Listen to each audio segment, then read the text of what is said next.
Senhoras e senhores, boa noite. Oferecemos-lhe uma bela exposição, provavelmente educativa, mas certamente aterrorizante, nesse nosso mausoléu do pavor. Nossa casa está cheia de duendes, demônios, gnomos, fadas más e algumas presenças demoníacas. Tudo reunido para o prazer e emoção de vocês no que chamamos a Galeria do Terror.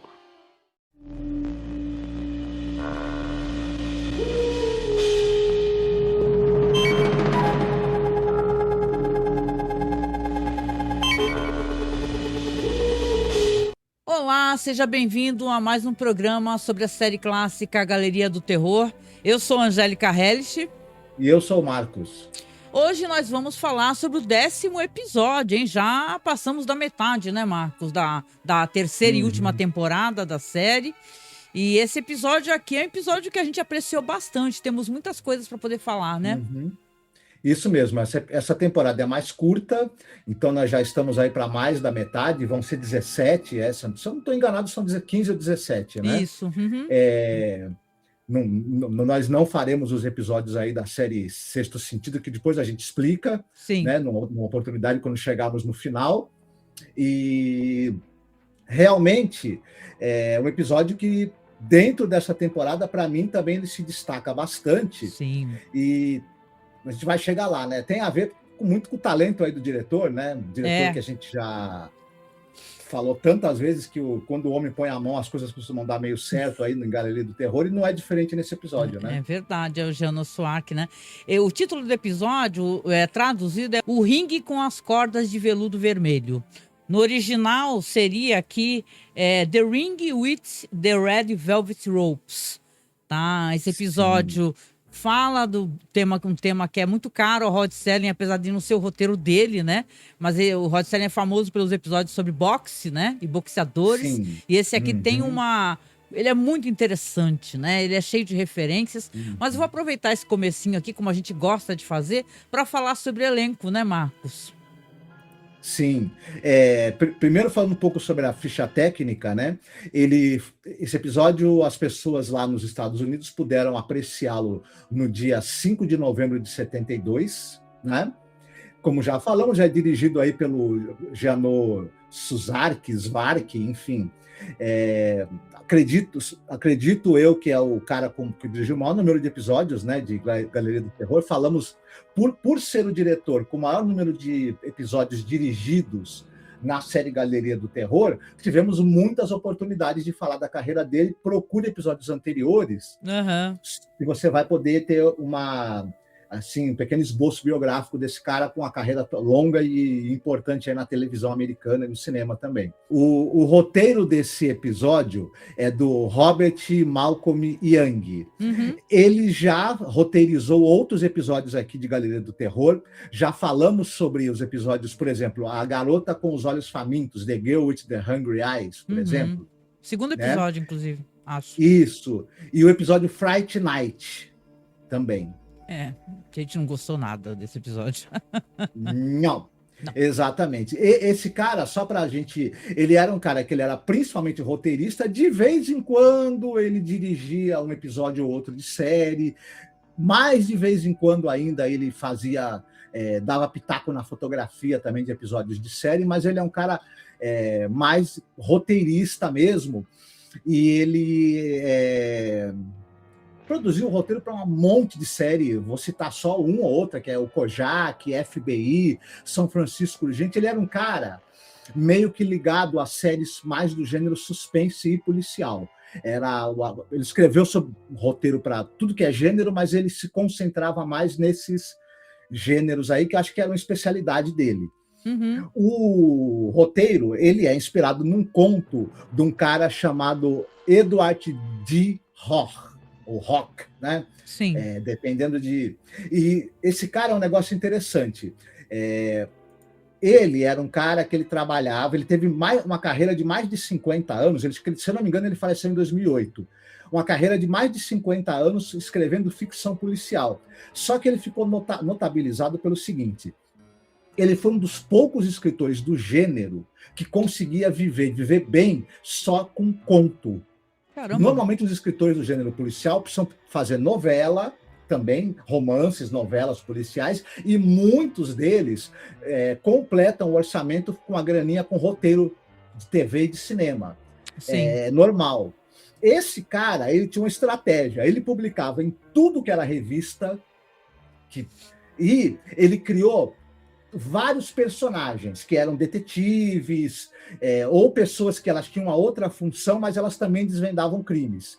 E o que ele fazia? Ele criava uma série de contos para cada um desses personagens, e em cada revista que ele era colaborador, ele publicava séries de um desses personagens. No fim, ele colaborou com dezenas de revistas, criou trocentos personagens e séries de contos para cada um deles, e o cara, no final das contas, vivia só de escrever conto. Que coisa, né? Que bom, né? Então, é isso. Aí, quem tiver curiosidade, procure pelo nome dele, que vai aparecer a lista de personagens que ele criou, e de repente você consegue encontrar aí PDF dos contos que ele fez para cada um desses personagens, e pode ser que você se divirta bastante, inclusive, com a leitura. Né? Ah, que legal. Eu fiquei muito curiosa, né? A gente sempre lamenta um pouco quando a gente se interessa por um roteiro baseado em um conto que é interessante também, e a gente vê que não tem publicações no Brasil, né? É meio frustrante, normalmente, né?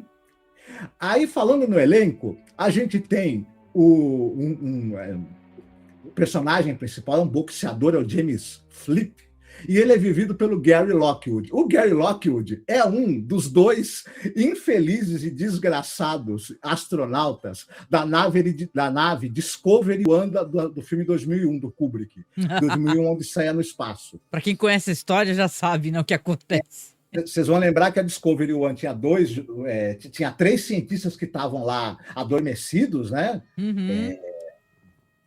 Em animação suspense, tinha os 2 astronautas, coitados, que vão... Um era vivido pelo Kirk do Leia e o outro pelo Gary Lockwood, e o Gary Lockwood é o cara que o desgraçado do computador solta o cabinho dele, e ele fica lá perdido no espaço para sempre, né?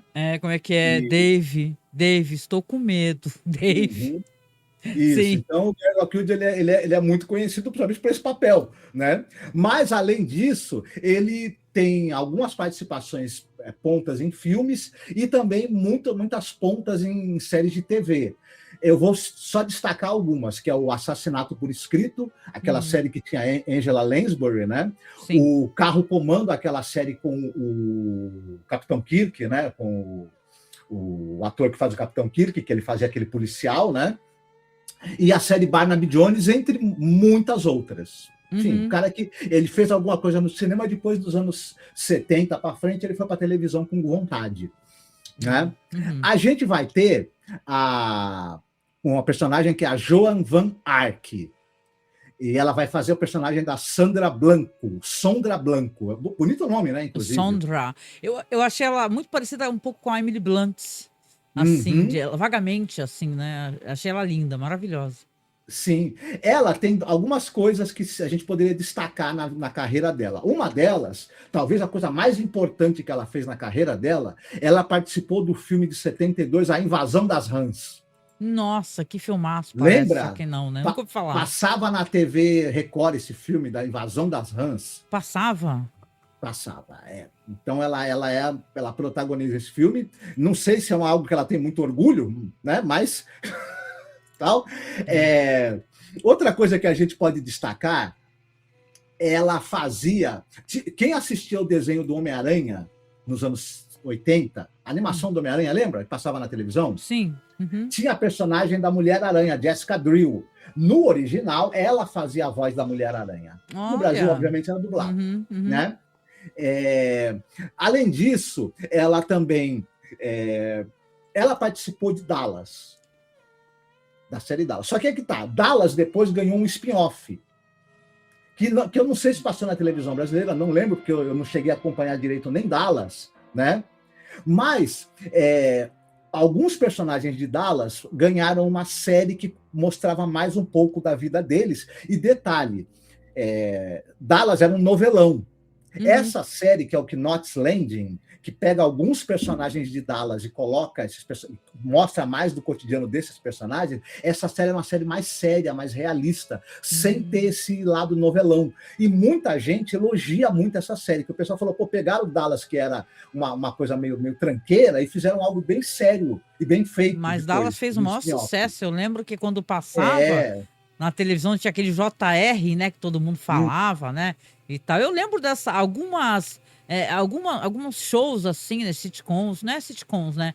Algumas séries americanas que passaram no Brasil, a gente acaba recordando, né? Porque passava também na televisão aberta de alguma maneira, né? Uhum. Isso. Ela também, eventualmente, fez dublagem para videogame, por exemplo, Fallout 4, por exemplo. Ela Hum, fazia vozes ali na narração ocasional nas aventuras de Billy Mandy. Enfim, uma pessoa com uma nossa, carreira. meu. E também fez. E ela, na TV, ela era mais coadjuvante de séries. Então, ela tá como coadjuvante em muitos episódios de séries. Então, Legal. basicamente, é um Hum, pequeno, né, esboço da carreira dela. O... Você tem o personagem que seria o marido dela, o Roderick Blanco, bonito nome, né? É vivido por um ator chamado Chuck Connors. O Chuck Connors, ele é um rosto muito conhecido aqui no Brasil por dois motivos principalmente. Ele é o personagem daquela série O Homem do Rifle.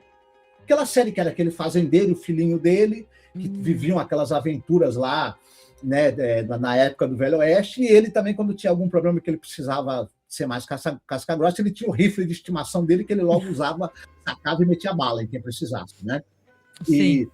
E Connors, e ele participa de filmes, por exemplo, como Da Terra Nascem os Homens, ele faz pontas em filmes importantes. Aí, ainda nos anos 70, ele participa de séries, assim, episódios de séries como, por exemplo, FBI. No cinema, ele era um cara de 2 metros de altura, com a cara com queixo quadrado e uma cara de enfesado, uma cara sabe, daqueles E uma homens. voz inacreditável, uma Isso. pronúncia inacreditável também. Uhum. Então, o que acontece? Ele fazia pontas em muitos filmes de faroeste, filme de guerra, filme policial, eventualmente fez pontas em filmes importantes, como esse que eu citei aqui, e ele também participava, foi protagonista dessa série de faroeste, e também participou de uma outra episódio de série, assim, importante ali, séries famosas dos anos 70, ele estava sempre participando como vilão, ou como um capanga, como ele fazia muitos criminosos, só que ele foi ficando mais velho, e ele foi ficando com cara de vilão de filme B. O Ah, que ele foi fazer? Ele foi ser vilão de filme B. Então é. ele. Aí o que acontece?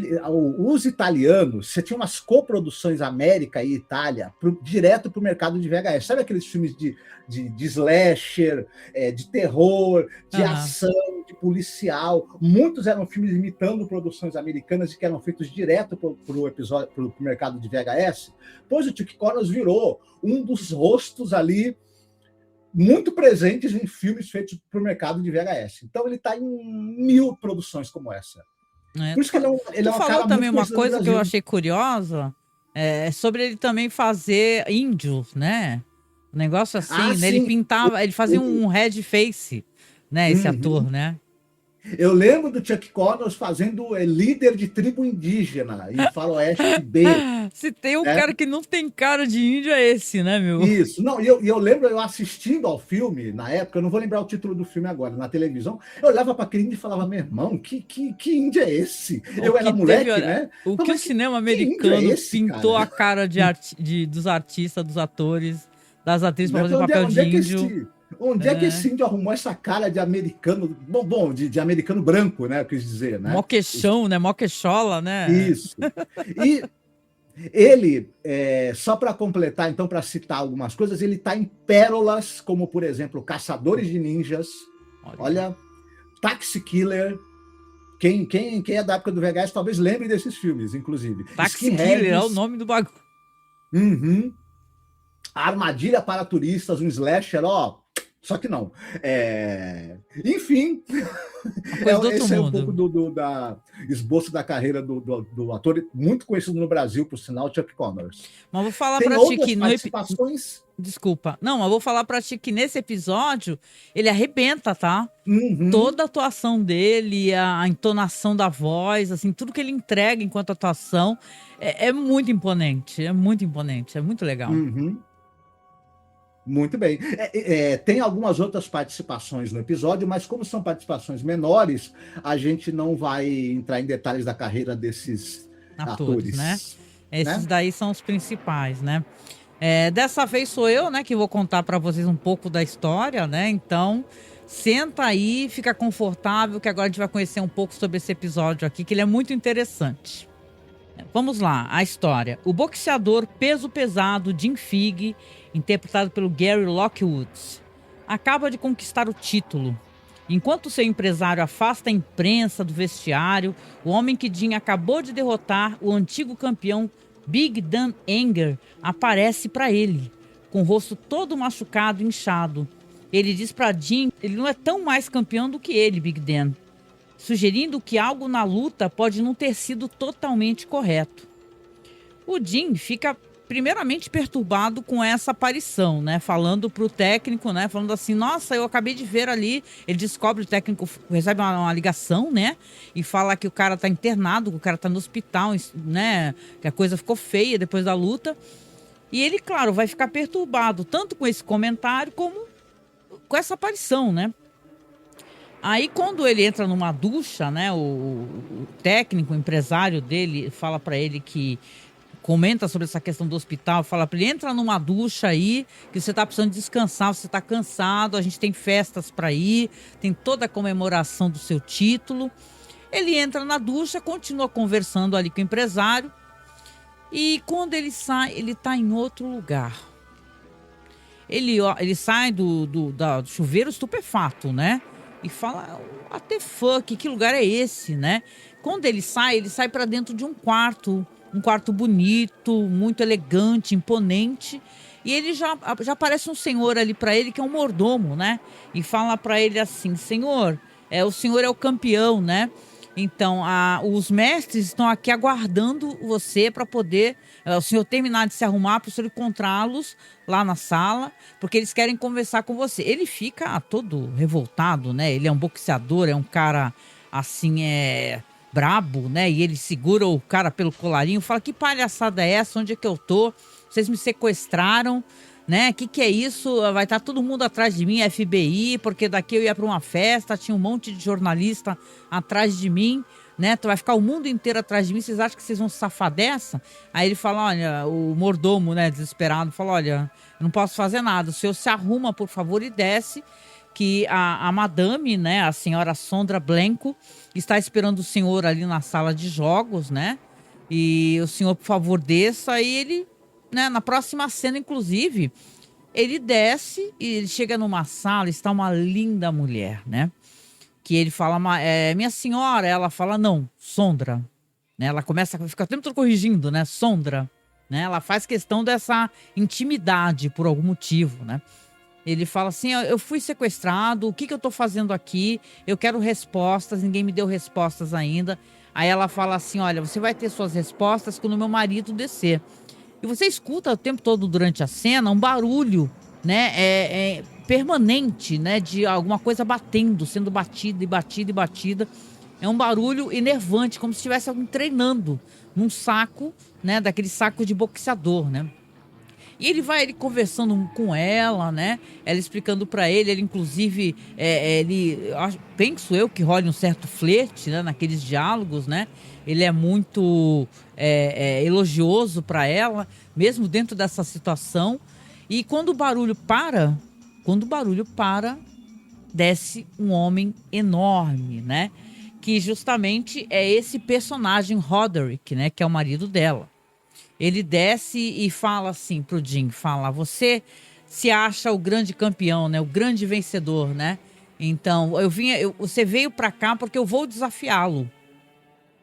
Aí ele fala assim, pô, peça esse desafio em outro lugar, em outro momento, eu não posso ficar aqui que eu tô sequestrado nessa casa. E ele fala, não, você não pode recusar o meu desafio.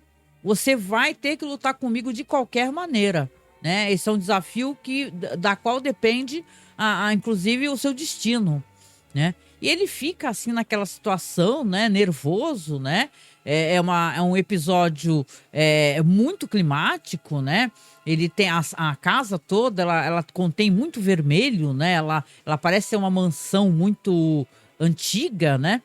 E não mostra áreas exteriores, mas toda vez que ele olha pela janela, por exemplo, ele vê um penhasco. É como se aquele lugar tivesse ali as bordas de um penhasco o tempo todo, quando ele está no quarto dele. Ele vai dormir, né? Eu vou deixar por aqui mais ou menos. Ele vai dormir e no meio da noite aparece a Sondra, né? Aí ela faz um carinho no rosto dele, né? E ela toca no rosto dele, ele acorda e ela fala pra ele: eu vim aqui vim aqui te dar uma recomendação.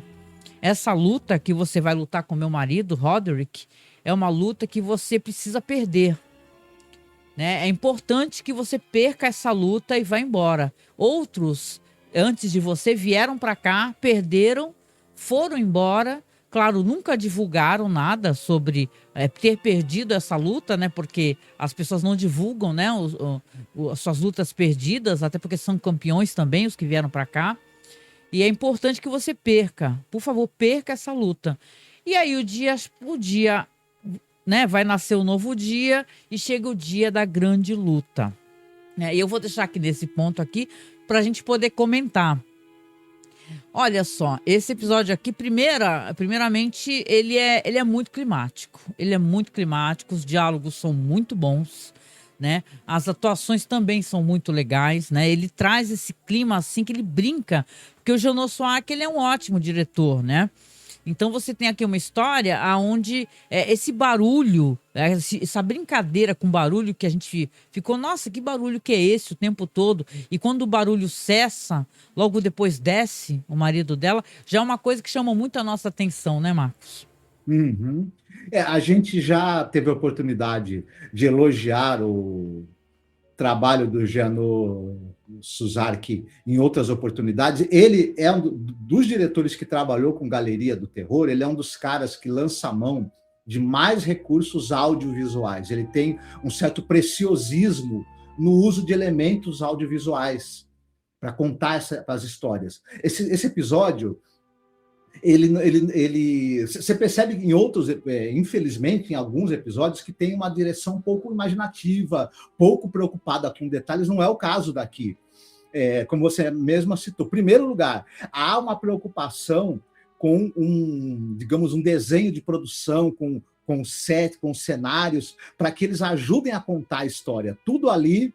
Você vai ter alguns momentos ali que a gente nem chegou ainda em dois momentos que você vai falar mais para frente, em que a cenografia ela cria e conta essa história e cria um clima para a gente de suspense, de sobrenatural, que a gente fica falando, nossa, muito legal isso daí. Como você citou, há um trabalho de usar os efeitos sonoros, de usar o som como forma também de contar a história. E o Janosz Suark fez isso em outros episódios também. É muito interessante. Os atores estão muito bem dirigidos. Se eles estão entregando uma boa atuação, é porque são atores competentes, estão escalados corretamente para os seus papéis e estão bem dirigidos, porque o Janosz Suark também era um bom diretor de atores. Então acaba sendo um episódio que ele acaba funcionando em vários níveis. Enquanto as coisas estavam acontecendo, a gente estava conversando e fazendo teorias. Pô, será que é tal coisa? Pô, será que é outra? O que vai acontecer? Se você ficou fazendo teorias, ficou se perguntando e ficou tenso para saber o que vai acontecer, porque funcionou. E isso com um tempo aí de 20 e poucos minutos. A gente teorizou muito, a gente falou, não é possível, esse cara é o diabo. Esse cara é a morte, né? A gente falou muito sobre isso. Tu até lembrou do Aragami, né? Porque o Aragami tem uma história muito parecida, né? Com esse negócio, mas é meio spoiler. Só pode comentar depois que a gente falar do desfecho, né? Mas realmente a gente ficou ali ansioso, curioso pra caramba com toda a situação, né, que estava acontecendo ali, e a gente não conseguia prever o que era exatamente o final, e, né, valeu a pena, assim, um episódio muito bom, assim, né. Contando aqui o desfecho para vocês, né. Uma das cenas que chamou muito nossa atenção, que é uma cena, inclusive, na noite da luta, nessa noite que ele vai conversar com o Jim, o Roderick, ele leva o cara para um espaço, assim, uma sala escura, parece um espaço aberto, mas ao mesmo tempo tem um círculo com uma imagem assim no meio e um livro misterioso. Aonde ele abre este livro, ele primeiro acende ali aquele círculo que pega fogo no chão, e ele fala para ele assim, fala assim, olha, o seu nome está aqui neste livro, né? Dando a entender que é uma coisa que já acontece há muito tempo. O que vai acontecer, que é justamente essa luta. E na luta, né, que eu acho que ela é muito bem feita também, porque, claro, os atores, eles não devem ter a aptidão, né, de lutar. Então, os momentos onde tem os movimentos mesmo, eles são feitos principalmente por dublês, né, e tal. Mas algumas cenas que mostram os rostos dele, tem alguns jabs e algumas paradas assim, não conheço muito bem de boxe, né?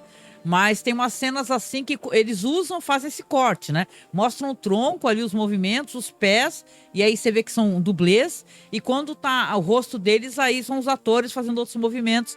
Ali tem uma criatividade para poder ocultar também essa ausência de expertise, né, dos atores.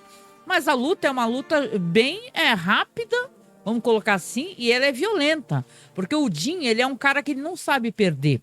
Então, conforme o Jim vai fazendo esses movimentos e batendo nele várias vezes, ele vai ao chão mais de uma vez. Em uma vez a contagem, ela é quase feita totalmente e ele acaba levantando, acaba, na verdade, apanhando mais do Jim, né, o Roderick, e vai ao chão de uma vez. Quando o juiz, ele dá o sinal, né, faz a contagem até 10 e fala assim que a luta tá perdida, quem ganhou foi o Jim. O próprio Jim começa a berrar e falar: por que vocês não. Por que ele não jogou a toalha? Por que ele ficou no chão? Por que ele apanhou até cair e tal? Porque ele meio que tá tendo um replay do que aconteceu na luta que ele teve, né, com o Big Dan, né? Que o cara foi parar no hospital, né? E aí vai vir o grande desfecho da história, que aí a gente começou a associar, né, até outros filmes assim, porque o Jim vai descobrir que, na verdade, aquela é uma espécie de limbo. E quem ganha a luta, na verdade, vai ficar lá e vai ter que ficar lá desafiando outros campeões até substituir, né? Então, na verdade, ele vai descobrir que ele vai ficar nesse lugar, que esse homem já estava, na verdade, há muitos e muitos anos, né? Mais de 100 anos, talvez, desafiando outros caras, e ele vai ser o papel dele agora, então. O episódio termina assim. A Sondra chega para ele e fala: o campeão ganha tudo, dando a entender que também o Jim vai ser o marido dela agora ali naquela realidade. E ele vai ficar preso ali naquela dimensão, naquele espaço que você não sabe se é um inferno, o que é exatamente aquilo, né? Isso aqui é bem interessante como o episódio termina, né? Sim, a gente acaba tendo esse, digamos, plot twist, né? No final. E eu acho que o episódio todo ele é muito redondinho nesse sentido. Toda essa narrativa e acaba sendo uma metáfora muito interessante para essa coisa da disputa pelo topo, né? Para ser você o campeão, você vai ficar lá até que alguém ganhe de você, né? E isso é algo que vai trazer uma série de sacrifícios, de dificuldades, e você vai ficar preso a esse título, né? Enfim, quando a gente conquista um título, a gente se torna meio que prisioneiro desse título também, de certa maneira. Sim. E esse episódio trata isso muito bem. E é engraçado que esse vermelho todo que tem no episódio todo é o vermelho do desejo, né, pela vitória, pelo título, e o episódio acaba brincando muito com toda essa coisa dessa ambição, que é algo que a gente quer conquistar e que no fim vai nos conquistar e nos prender também. Então, a única coisa talvez que eu não tenha gostado muito no episódio é o fato da personagem feminina, no final das contas, ela acabar aparecendo uma espécie de troféu para quem ganha. E ela não tem muita função além disso. Acaba sendo um personagem que, no fim, é desnecessário, principalmente se ela for retratada apenas como um troféu para o homem que ganha, né? Sim. Então, se eu tivesse uma crítica a esse episódio, seria essa, talvez. Mas, de resto, é um episódio, assim, em termos narrativos, muito bem feito e muito redondo, viu? E eu diria mais do que redondo até. Ele acaba tendo alguns lances de criatividade, de uso de recursos narrativos que a gente nem espera, né? Numa temporada que até certo ponto é meio fraca dessa série, né? Até agora. Esse é um episódio realmente bom, né? Porque a gente sempre fez ressalvas, assim, de achar que o episódio era interessante num ponto ou no outro. Esse daqui eu acho que toda a narrativa dele mesmo é legal. Sabe? Toda a história nos deixou muito curiosos. A gente ficou tentando entender o que estava acontecendo. As atuações foram boas. Sabe? O próprio cenário é interessante. O ringue é incrível. É um lugar todo vermelho, assim, com realmente ringues de cordas vermelhas de veludo. Tudo inspirando, assim, uma coisa meio infernal, sabe? Legal. Sim, toda a cenografia muito bem pensada. E os detalhes ali que são alterados, né? Por exemplo, o lugar da luta ser um ringue completamente vermelho, isso é maravilhoso. Isso é muito legal, funciona muito bem na televisão. Na própria luta também é uma luz vermelha incidindo sobre os lutadores. A luta em si... Ele sai com a capa vermelha, o Jim, ele entra com o hobby branco, e quando ele sai com o hobby do outro, que é vermelho. Isso. Né? Aquela cena que ele também tá vendo o livro com o cara, né? O Roderick tá mostrando o livro pro Jim. Parece uma cena, assim, de um culto, né? Uma coisa estranhíssima. Tem muita coisa que parece que eu tava num filme da Hammer. É verdade. Né? Eu me senti num filme da Hammer até. E é bem, bem legal mesmo. A luta mesmo, ela é como se fosse uma pequena narrativa. Ela é uma história, quando vai ter a luta no ringue mesmo entre os dois. Ela é uma história com começo, meio e fim, que se fecha em si mesma até. Sim. E o diretor, ele tem essa inteligência de saber que os blocos do episódio, eles podem ser narrativas com começo, meio e fim em si mesmas e serem interessantes em si mesmos. Sim. Coisa que ele faz muito bem também. Então, bem legal mesmo, assim, vale muito a pena. Você citou o filme do Ryuhei Kitamura, Aragami, que tem, acho que no YouTube até, que é esse filme que a gente citou algumas vezes em alguns momentos dos nossos podcasts. Os dois acho que foi até no último. Acho que foi no último podcast a gente citou Aragami. Eu postei no Okeru. Tá lá no Okeru também no nosso canal, o Aragami. Os dois samurais lá, um deles está quase morto, eles estão vindo de uma batalha, estão feridos, estão enfim, no gelo, enfim, uma coisa assim, debaixo de uma chuva muito forte, vão se abrigar numa casa. O senhor da casa, quando um dos samurais acorda, ele fala: seu amigo morreu, infelizmente não podemos fazer nada por ele, mas você agora já está se recuperando e eu vou te desafiar por um duelo de espada. E o cara: não, mas espera aí, eu não quero. Mas não tem como escapar. O Aragami é uma entidade que, quando aparece algum guerreiro lá na casa dele, perdido, ele é obrigado a lutar. E é meio isso, se o cara ganhar do Aragami, se o cara perder, ele morre. Só que se ele ganhar, ele tem que substituir o Aragami. Nossa, não tem saída fácil, né? Eu achei interessante, porque é bem, muito anterior ao Aragami, essa história aqui. Sim. E eu presumo que seja o tipo de história que deve estar dentro do imaginário, né? Isso. Do lutador, assim, contra entidades, né? Ou o diretor, o Ryuhei Kitamura, ele assistiu esse episódio, claro, é muito possível que ele tenha assistido e falado: olha, sabe que eu gostei disso daí? Dá para eu adaptar para o Japão feudal? É verdade, cara. Porque tu falou que tinha uma coisa muito legal que você contou para mim, porque eu não assisti Aragami ainda. E você falou que o cara tem uma luta de espadas, né?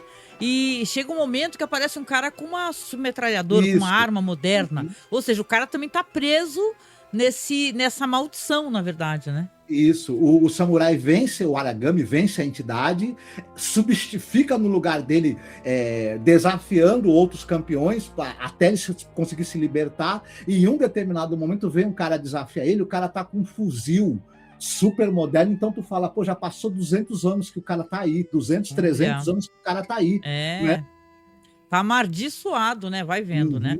Tá amaldiçoado, né? É a tua recomendação, então, ficar aqui em tua recomendação do Aragami? Sim. Ou tem mais alguma? Não, não. Talvez o episódio I Game of Pool do Além da Imaginação com o Jack Klugman. Sinuca. Da Com sinuca. Jack Klugman, né? É muito bom. Eu vou recomendar um do Além da Imaginação também, porque aí vocês procuram os podcasts que a gente já fez, né? Tem um episódio sobre boxe, que é um episódio muito lindo, com o elenco todo de pessoas pretas, né? Muito bonito, que é chamado A Big Wish, que eu lembro, né? O Grande Desejo, que o Ivan Dixon, ele interpreta um boxeador também, um cara que fala muito dos sonhos dele, ele fala que tem muitas marcas no rosto, ele foi muito machucado pela vida, ele tem muita amizade com uma criança, né? Que ele mora tipo numa casa de cômodos, né? E essa criança tem amizade com ele, é filha, acho que é da senhoria, um menininho. E o menino faz um pedido, assim, né, sei lá, pra qualquer entidade que esteja escutando ele, que esse boxeador amigo dele consiga, né? Porque ele escuta as histórias, ele fica muito comovido, né? E aí, o personagem do Ivan Dixon, que é o Bolly Jackson, ele realmente, ele consegue ganhar. Só que para você ver, ele não acreditava em si mesmo, não achava que poderia conseguir ganhar, e ele não acredita que ele teve essa chance. E ele conseguiu ser o vencedor em uma luta, né? E aí o episódio tem umas reviravoltas muito bonitas, né? E tal, que tem muito a ver com você também acreditar em si mesmo, mas ao mesmo tempo, como o Rod Serling fazia muito bem em várias ocasiões, falar também sobre questões raciais, né?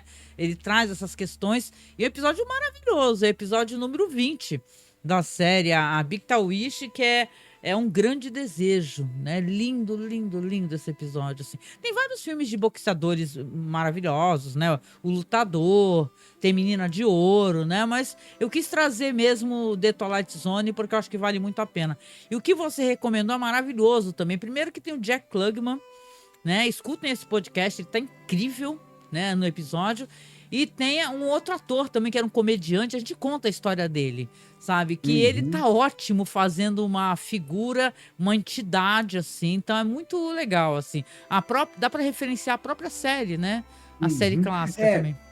Dizem que o Jack Laird, ali enquanto produtor, e esse episódio que a gente citou agora, ele é uma espécie de reimaginação desse episódio A Game of Pool.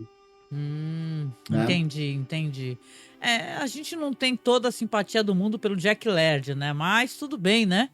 Ok, né? Pelo menos ele não colocou gag, né? Acho que chegou um ponto que ele deve ficar pensando: nossa, será que eu vou colocar um lobisomem brincalhão nesse episódio? Vou pensar. Melhor não, né? Então, imagina terminar um ótimo episódio como esse com uma gag, né? Mas é um anticlímax terrível, né? Nossa, ele era muito revoltado, para dizer o mínimo, com isso, né? Que ele sempre achou um absurdo, né? Você tem um episódio, termina com então ele ser entrecortado por gag. Por mais que possam falar que é para preencher tempo, era uma coisa anticlimática, horrorosa. Era um balde de água fria, né? A gente já meteu muito pau nesse negócio de gags aí. E a gente ficou muito aliviado quando o episódio terminou e não tinha gag nenhuma. Terminou de uma maneira ali sinistra, né? E tal. Eu concordo contigo essa questão da mulher ali, ela tá sendo só um troféu. Mas isso daí, ao mesmo tempo, não tá nada diferente da realidade. É mentira, né? Do como esses caras, esses boxeadores e tal, esses caras famosos, tem essas mulheres aí que estão ali como troféu mesmo, né? Então, eu acho que ela faz parte ali daquela realidade onde eu não sei se ela também é um demônio, de repente, né? Ou também é uma prisioneira dali, a gente não tem. Talvez fosse legal conhecer o conto, talvez tivesse mais sobre a personagem dela. Mas, assim, episódio muito bom mesmo, valeu muito a pena assistir. E com isso a gente vai chegando aqui ao final, pedindo para você, por favor, nos apoie financeiramente, tá? O nosso Pix é apoiomasmorra@gmail.com. Você pode nos apoiar pelo Apoia-se, tá? Qualquer valor mensal, gente, né? Nos ajuda mensalmente. É só clicar no link, você coloca no seu cartão de crédito, não é uma coisa pesada e nos ajuda a manter os nossos projetos que custam uma grana, né? Pra gente poder manter toda essa questão de equipamentos, etc, tá? E, claro, você tá vendo aí nesse QR Code vermelho, que é o LivePix GG. Você escaneia com o seu QR Code, manda um áudio pra gente tocar. Eu vou ficar esperando o áudio de vocês, pelo menos até nosso último programa, tá? A gente vai fazer depois um top 20, tá? De toda a série. Então, vou ficar esperando os áudios de vocês, tá? E do outro lado, vocês estão vendo o QR Code da Amazon para você usar também, apontando o seu celular. Você compra qualquer coisa na Amazon, não tem nenhuma alteração no valor da sua compra e você nos ajuda, porque a Amazon paga uma graninha pra gente pela indicação. Você que contribui com a gente, ó, mora no nosso coração. Ah, sim, tem nosso agradecimento, porque a gente já tem colaboradores, então a gente quer agradecer a todos os colaboradores. A gente esquece de falar isso, mas é impossível que nós conseguíssemos, né, estar aqui há tanto tempo sem gente ajudando mensalmente, seja no Apoia-se, seja por Pix. Saiba que você pode colocar a gente como Pix recorrente também, gente. Né? Você coloca lá, sei lá, 5, 10 reais no seu Pix recorrente, não pesa para você e nos ajuda, tá? Repetindo, o nosso Pix é apoiomasmorra@gmail.com. Com isso, a gente deixa aqui um abraço para você. Até o próximo programa. Fiquem bem. Falou, tchau, tchau.